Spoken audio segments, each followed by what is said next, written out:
lot to get into.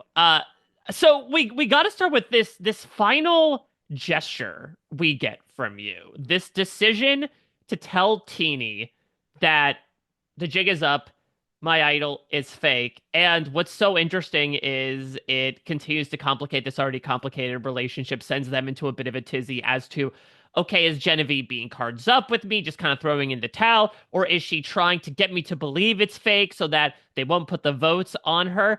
So we'll talk obviously about a lot of emotional reconciliation you had towards the latter part of your game, but talk to me about what was your thinking behind this decision? Was it purely emotional, wanting to reason with them, or was it this 4D chess that they were alleging? You guys, I am so sorry. It is not 4D chess at all. I was totally unprepared for Sam to sell me out. I didn't think he would because I thought like, well, why would he be nervous sitting next to me? Like Rachel's a big threat, Sam's a big threat. Like I'm lucky to be in that conversation, but like I did not foresee him thinking he couldn't beat me. And so I wasn't prepared when Teeny came to me and like Teeny and I, you've seen bits and pieces of that relationship, but we had a very, very like close, intense bond on the island. And so Teeny came to me and it was a much longer conversation than what was shown, obviously, but Teeny's like got eyes in there, like tears in their eyes, very like visibly irate with me. And so in that moment when I was unprepared, I was just like, the player went to the side and the person was like, oh my God, I care so much about Teeny. Credit to their social game. They have an incredible social game. And so I was like, just wanted to stop them feeling distressed. And I thought, well, like Sam's already told everyone, Teeny's confronting me, like, what more can I do? And then Teeny and I have this really emotional discussion. We're both crying. We go back to the hammock where Sue is sitting, and Teeny's like, yeah, her idol's fake. And Sue's like, how stupid do you think I am? Don't wait. Genevieve's always got a trick up her sleeve. And that's when I was like, okay, even with all the information out there, everyone knows I'm a sitting duck. They still don't believe that I'm a sitting duck. Like maybe I can do something with this. So I tried, but going into that tribal, I knew it was bye Yeah. bye. I mean, listen, we could do 15 minutes in and of itself about your relationship with Teeny because what's so interesting is that it seems a little bit Scorpion and the Frog, right? That Teeny, especially in this episode, keeps going back to like, I keep getting tricked by Genevieve. Even from an emotionality perspective, it seemed like whenever we saw the two of you, like, there would be an intense emotional reaction to something that somebody says. And you think on paper, like, that's it, they're done. And then, like, the day after, the two of you were talking still. Talk to me about this dynamic and how you were trying to manage it through, the moment we were just talking about. I would say Teeny and I play the game in such an opposite fashion on like the two extremes. And if it was anybody else, like you saw Sam reacted when Sierra goes home, Teeny does not react that way. And I knew that, but we had these like intense lows, but also intense highs. And so it's kind of like when you fight with a sibling and you're like, yeah, they drive me crazy, but like no one else can talk about my sibling. Only I can do that to Teeny. If anyone else does it, like so yeah, we had a really, really strong bond. What about the Rachel side of things? Because this is information that sort of got brought up to us in this last episode about how the two of you had felt so, I wouldn't even say adversarial, but more so kind of a mutual acknowledgement of like, yeah, we're kind of, filling in each other's niches in a manner of speaking on the island. So when did this come about, and what was it like to sort of manage that relationship throughout this tumultuous post-merge of like, well, I gotta get rid of Rachel at some point because her and I are occupying a very similar space in the end game. Yes. So this goes back to the Sam and Sierra vote. Before that, Caroline and I had a conversation in the water. We want one of the three. Caroline and I both preferred Rachel at that point in time because we're like, she's the one that when we split up the duo, like people will forget about who else is involved. If we take out Rachel, Sam and Sierra remain a duo target. But there just wasn't enough momentum to get Rachel. And in the early days of merge, like you kind of just want to go with the flow. But yeah, so as early as that, I was like, Rachel, Caroline, and I are very similar. And that makes me afraid of all of them. I'm afraid of myself and what I might do. So I'm very afraid of them and what they might do.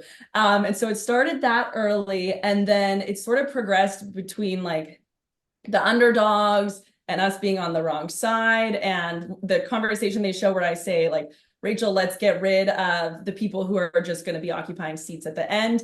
Within 5 minutes, she's like off at the water well with Andy. And I'm like, damn it, that's he's not gonna like hearing that. But we sort of realized like why fake it? There's no way she could come to me and be like, let's work together. I'd go to her. We just wouldn't believe it. And I think we had enough respect to each other to not try it. But it was a fun little rivalry. It was never personal. It was a wonderful like girl power rivalry. Well, you talk about being afraid of yourself at some point. Let's start with, I suppose, your origin story here, because from our perspective, episode 4, holy moly, talk about going from 0 Did to you like 60. it? I Did you mean, like it? of course, I loved it, but talk to me about it from your perspective. Like, was it as sort of proper to the edit as what we got of like how much were you lying in wait up until that Keyshawn vote, and what was it that made you in that moment really decide, okay, if he's coming to me with a plan to change the game, I'm going to do it in my own way to put the game in my hands. Yes, origin story. Okay, let's go back to the beginning. I Yeah. went into Survivor telling myself I'm gonna find one person, and that person is truly gonna be like my sounding board, my ride or die, the person I will do everything with. And the first night I was really sick, and Rome stayed up with me all night. And so people are like, why work with Rome? I saw a side of Rome that nobody else saw, and he was a really good alliance mate. But I forget what day it was exactly. It's the day that Rome shows Teeny the idol, then Teeny shows Keyshawn, and then I find out last, and that's when I realize I'm no one's number one. And Mm. so what I went into the game hoping to have, I realized like by that chain of events, who was closer with who, and I was at the bottom of that. And so while I was able to survive the Asia vote, I knew like kind of what the pecking order was going to be there. And Keyshawn, I think, is a player that if he gets to merge, like he is, I would categorize him almost as like a Rachel Caroline Genevieve type player. And so, as you know, I'm like very hyper aware of those types of players. And so what he was trying to do and how well he was positioned was pretty transparent. And so I figured that was the time to activate Rome and all his power, which he had a lot of at that time. It's so interesting. When it came to Rome, you're of course one of the many people to vote him out, and then subsequently you do find hopefully some other number ones after that. Was that a case of like everyone's going with it? I have to jump on it as well, or was there a certain point where, as you're mentioning, it's like he's sort of expended all his power. He's not really of use to me anymore in lieu of all these other individual relationships. Yes, Rome was a really good alliance mate insofar as he had this uncanny ability to find things, um, advantages, idols, and just because he was nonstop. And that's great because he was like very obviously, like flagrantly nonstop, which draws way more attention to him than me. And it means I'm working with the person that has power, and he's very communicative. So for the most part, he would share that information.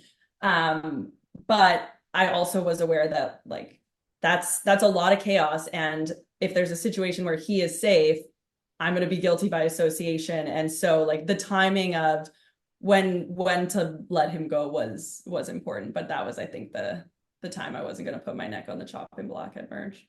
And then yet another surprise ends up coming out courtesy of you when, again, we thought, okay, the three Lavos, like, yeah, it was a little fractured, but like now you're a fun swing voting block. And then you come out saying, I never forgot what Saul did to Rome. And it seems like you single-handedly spend this afternoon helping cause this chaos and turn things against him. I got to hear about what was the impetus behind this, and especially seeing how the rest of your game went after that. How do you look back on making that move in that moment? Yes. So it was not all in, the crusade to avenge Rome. It was the challenge where Sue and I go out at the middle leg and the four of them play the one game wins. And I was sitting on the sit-up bench, which underrated place to be. The sit-up bench is fantastic because no one can be really doing anything. No one can be off having conversations. No one can be looking for idols or advantages. It's a great time to think. And so as I'm sitting there, I'm going through like my inventory of everybody. I've heard my name, I've heard Teeny's name, Sam's name, Rachel's name, blah, blah, everybody. And I go, shoot, I haven't heard anyone say Saul's name. Of course, because he's like so lovable, as is Teeny. And I'm like there, like the, ugly stepsister of Lavo, like unable to connect with everyone. I'm like, okay, well, Teeny's working with me. Saul's never been a number for me on Lavo. We didn't get along the first few days. I tried to pitch him a plan of like, hey, we're on opposite twos. What if we work together discreetly? Like we can have a lot of information that way.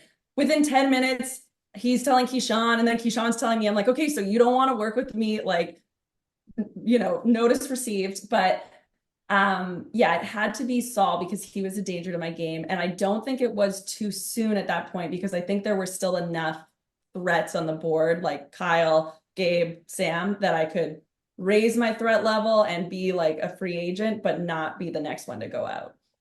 I have to talk about sort of the way that you digested the game after that because I feel like it's so rare. We usually get players who start the game by being like, I'm so emotional. It's so tough to do this. And then by the end, they're a little like calcified to the blind side of it all. And you experience almost the exact opposite, where initially you sort of almost preempt yourself, being like, I'm going to distance people because I don't want to hurt feelings. And then by the end, you're realizing, like, I have no allies and maybe I don't have any friends on top of that. And I imagine a I bit of hurt that was, my own feelings, Mike. I hurt my own yeah. feelings. And I bet a part of that was also compounded by the fact that, you were on the bottom there and you were really scraping by each vote. So talk to me about how you were trying to reconcile this while on top of still trying to play this game and especially get by in a difficult series of days for you.